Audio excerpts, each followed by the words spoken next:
Sige Lola, kasi sabi mo, binigyan ka ng anak mo nung Mother's Day ng 200. Oh. Bigyan din kita 200. Ha? Okay lang? Okay lang. Okay lang. Kung gusto nyo. Oo, ito Lola, 100. Ay, thank you. Ha?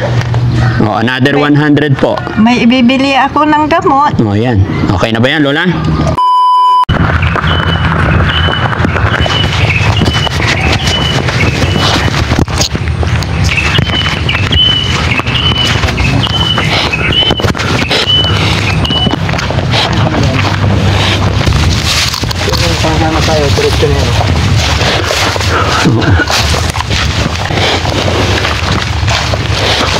Bigla na lang kakagat sa binti. Pagkagat niya, takbo na siya.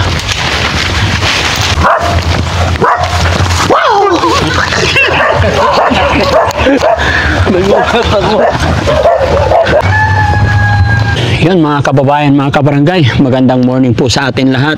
Kumusta po kayo? Mga kababayan, after po kasi ng halos 2 oras na paglalakad dahil medyo kasulok-sulukan ito, dahil kanina po nagpunta po si Ma'am Ana sa bahay at humihingi ng tulong. Kaya sabi namin, kailangan makita namin yung kanilang sitwasyon sa bahay. Kaya minabuti ng team na hanapin yung kinaroroonan niya. Gulat kami mga kababayan, napakalayo, napakaliblib pala. Pero okay to kasi pinawisan kaming lahat sa paglalakad pa lang. So mga kababayan, magandang morning sa inyong lahat. Samahan niyo po kami para alamin natin yung kwento ng buhay ni Nanay. Hello po, good morning po. Sige po, kumusta po kayo, Nay? Mabuti. Oo, sige po. Thank you po. Ilang taon na po si Nanay? 73. 73. Kumusta po kayo? Mabuti. Ilan anak niyo, Nay? 7. 7. Ano nangyari? Ba't naka-wheelchair na lang si Nanay? Ay, hindi ako makatayo. Anong sakit ni Nanay? Sabi nila yung ano daw. Yung ano ba yung paralysis? Paralysis. Hindi ko alam sa Tagalog. Stroke, ganun? Oo, stroke. Na-stroke kayo, high blood. Asawa niyo po? Patay na. At saka may diabetes daw ako. Ay, may diabetic daw kayo. Oo. Ingatan niyo yung katawan niyo, wag nang kakain ng masyadong maraming rice. Hindi nga eh. Ano kinakain? Kanin na konti at saka gulay yung pinapakain. Gulay lagi. Oo. Walang karne? Hindi ako kumakain ng karne. Bakit po? At saka manok. Bawal? Oo. At namamaga yung pa ako pag kumain ako ng manok. Kumusta ang buhay ng nanay na nasa wheelchair na lang? Oo. Ganito na lang, pakainin. Pakainin? Oo. Pag may makakain.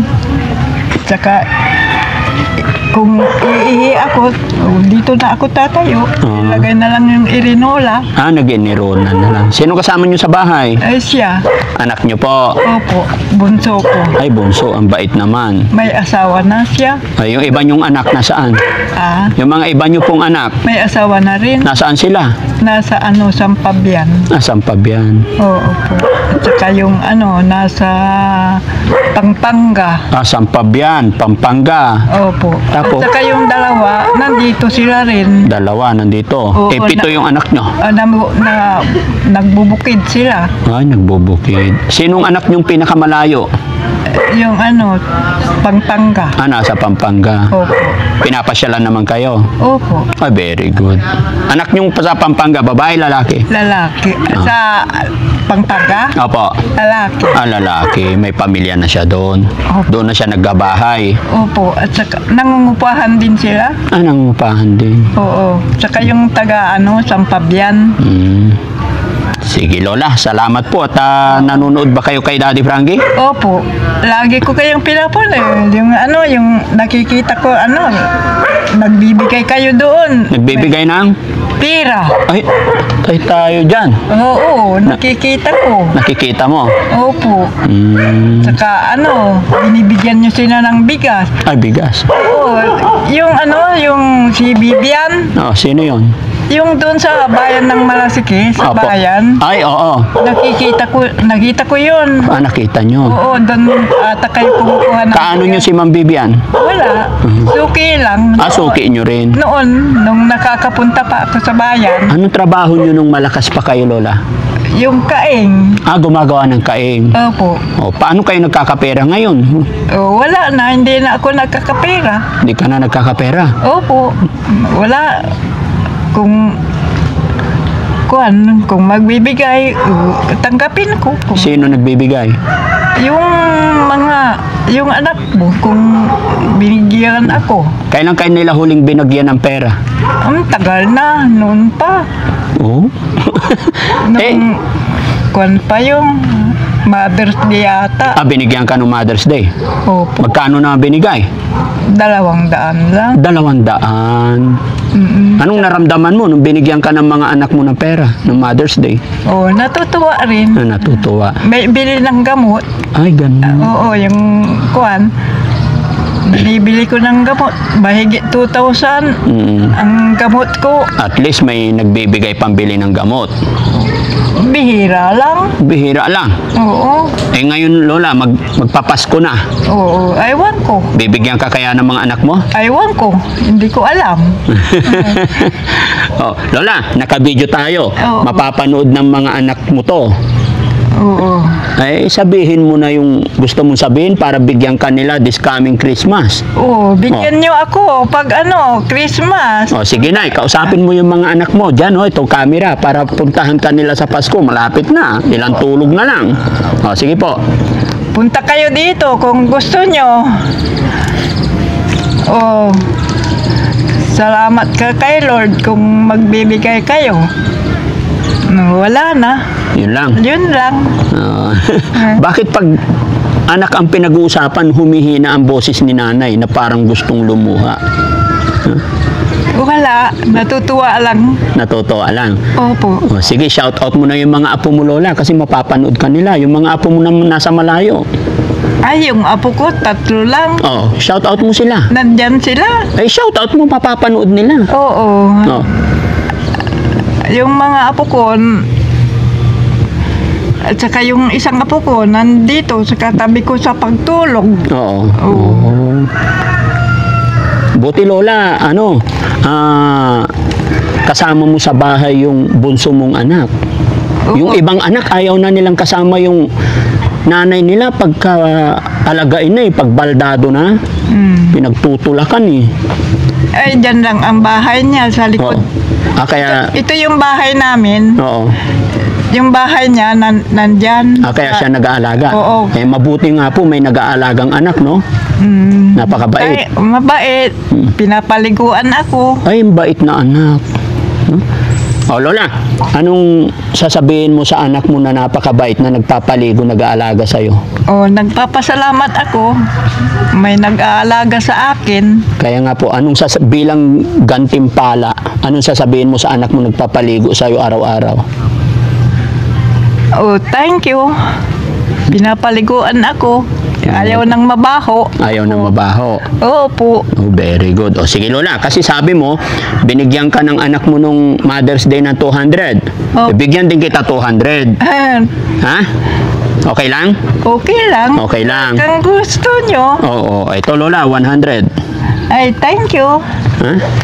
Another 100 po. May ibibili ako ng gamot. Yan. Okay na ba yan, Lola? Kayo. Malinaw pa mata ni Lola. Malinaw yung... Anong mabibili ng 200? Yung gamot ko 2,000. Magkano yan? May butal. 2,000. Magkano butal? Aywan ko, nandoon yung resibo. Pwede na ba yan, Lola? Dagdagan na lang. Pag bumili siya, dagdagan na lang. Dagdagan na lang ng anak nyo. Opo. Kasi sa 2,000, May butal pa. May butal. Magkano yung butal kaya? Hindi ko alam na nakalimutan ko na yung butal. Pero nakikita mo pa yan, malakas pa mata ni Lola. Oo, malakas ko yung mata ko. Magkano yan? 2,000. Ay, 2,000. Very good. O, sige Lola ha. Oo. Sana napasaya kita sa umagang ito. Oh, salamat. Christmas ko po sa iyo yan. Oo. Lagi lang tayong magpipray. Opo. Lagi lang tayong magtiwala kay God. Ano po? Opo. Thank you po. Oo, lagi ko kayong pinapanood eh. Lagi niyo akong pinapanood. Opo. Inaasahan mo ba Lola na makakadaan si Daddy Frankie dito? Hindi. Hindi. O, anong nararamdaman mo na nandito ngayon yung lagi mong pinapanood? Ay, natutuwa ako. Lagi eh, kasi nakita ko kayo sa personal. Wow. Salamat Lola ha. Yung pag- Salamat din. Walang anuman. Ako ang magpapasalamat sa inyo mga lola. Dahil po sa panunood ninyo sa akin, kaya ako nakapagbigay ng mga ganyan, mga tulong sa mga lolo't lola, sa mga senyor. No? Opo. Galing din po sa panunood ninyo yan, pag-share nyo ng video. Kaya ako ang magpapasalamat sa inyo. Kung wala kayo, wala po ako. Kaya kung nanonood ako, Opo. ay, yung cellphone ko ninakaw. Patay tayo dyan. Dilagay ko dyan. Oo. Tapos kakain kami ng tanghali. Pagbalik ko, wala na. Wala na. So, paano ka nanonood ngayon? O yung cellphone niya, nanonood. Oh. Para updated ka sa upload namin Lola, manood ka sa gabi sa YouTube, 7:08 ng gabi. Ay, 7:08. Opo. Kasi kung minsan ko sa tanghali o Oh. kaya, Saan ka pa nanonood? Sa Facebook, sa YouTube? hindi ko alam tayo. Hindi ako marunong mag-cellphone na masyado. Oh. Basta pindot. Magpaturo ka sa anak mo Lola, punta ka sa YouTube, search mo lang yung Daddy Frankie Vlogs. Yung No? lang, nung nakasulat yung Facebook, gano'n. Oo. Doon ko na lang, yung pindutin ko yung Kasi nag-aalala ako, baka ma-scam kayo, ha? Baka may magme-message sa inyo na kung sino-sino. Huwag po kayo maniniwala doon, ha? Oh, sa YouTube kayo magpunta para sure. Ano po? Opo. Oh, sige Lola, salamat po. Salamat din. God bless po, bye-bye. Thank you so much mga kababayan. Shout out po sa mga anak ni Lola, sa mga apo ni Lola. At syempre sa barangay na ito, maraming salamat po. Mabuhay po tayong lahat. Advance Merry Christmas po. Ayan, si Lola, nadaanan lang natin dito at nagpa-picture at naikwento niya yung kanyang buhay na nung Mother's Day daw, nabigyan siya ng 200 ng kanyang anak at siya ay nagpapasalamat. Kaya binigyan din natin siya ng kaunting tulong pinansyal, pandagdag daw pambili ng gamot. Thank you so much. God bless. Bye-bye.